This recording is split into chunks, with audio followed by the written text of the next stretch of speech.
अस्सलाम वालेकुम दोस्तों, आप देख रहे हैं इन्फो एट जवाद। उमर मुख्तार 20 अगस्त 1858 में लीबिया के एक घराने में पैदा हुए।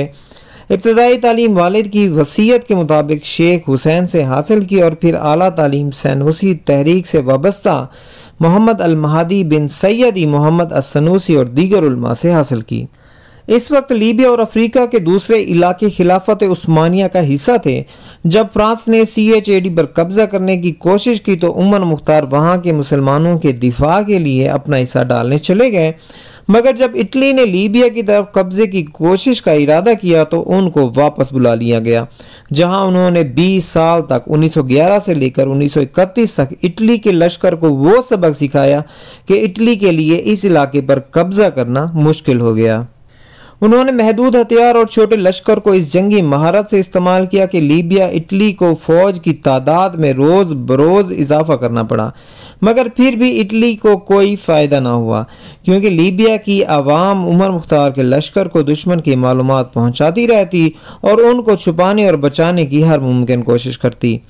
इटली ने जुल्म और सितम के जरिए अवाम को उमर मुख्तार के लश्कर से दूर करने की कोशिश की, मगर फिर भी नाकाम रहा।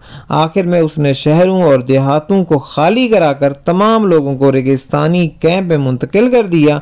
आज यही मगरबी रियासतें खुद को इंसानियत का अलम बरदार बावर कराती हैं।